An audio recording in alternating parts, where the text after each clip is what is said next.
I heard that there was a bishop who was helping some refugees to go for their tertiary education. I used to hear him what has been doing with the refugees community in Zambia.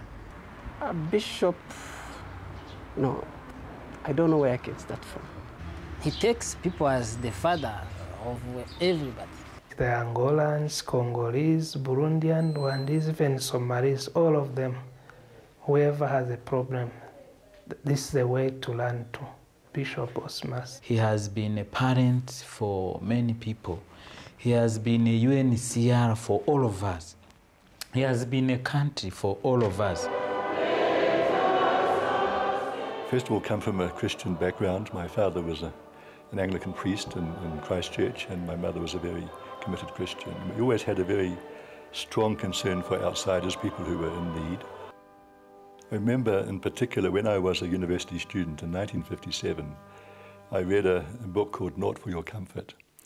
And this was written by a monk of the Anglican Church coming from the United Kingdom, living in the old Sophia town.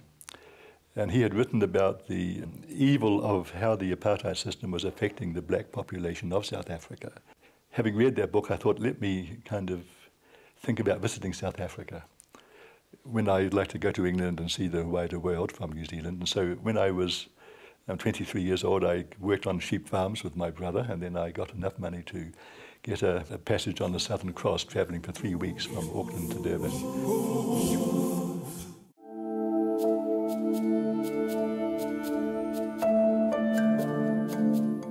And because of my participation, I was given a banning order by the South African government, which stopped my entering South Africa from 1970. Now, many South Africans came into Lesotho for security, and I was very, very happy to help them as a member of the Christian Council, also as an Anglican priest. For the first time, in my life, I met a white man who was supportive of the struggle. I didn't want to see any white person around me. And I saw something that was different from him. He wanted South Africa to be free, and he loved South African people. The way he talks to people, the way he explained things to us, his connection also to some of the very senior ANC people like Advocate Kgalaki Silo and Margie and the others. This person could come to us any time of the day, any time of the night, if we have problems. That was unusual. So the color suddenly faded from my eyes. I could see only a human being now. And what touched me is that as young people, we have our quarrels, misunderstandings and all that, and we become angry with each other. And we're getting frustrated because we're there, sitting there and waiting and waiting and waiting for this fighting to come, and it was not coming. And it was amazing to see Father Osmers always smiling, always willing to listen, always ready to advise. He was not involved in politics as such, but due to the number of people who were coming into Lesotho, leaving South Africa at the time, joining the African National Congress. That's when now Father John Osmers stopped preaching what he was preaching, the Word of God, and then started preaching revolution.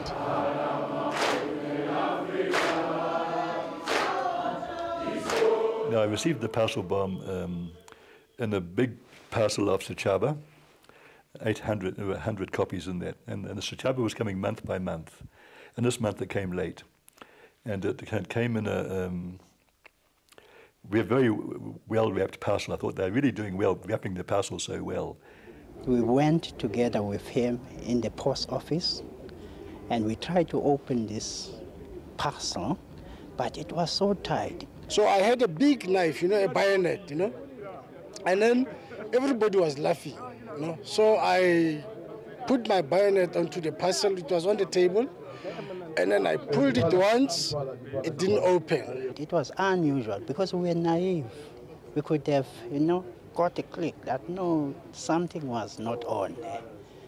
We took it into a car, We tried to open it again, and difficult. I put my hand like that, and John Osmers also put his hand, so we peeled it down, put it down on the table, and when I went to one, then it exploded. Then they threw me out of the window. Osmers was thrown into the bathroom, the ceiling fell on top of him. And my hand was on the bomb and it got blown off. And luckily no one was killed.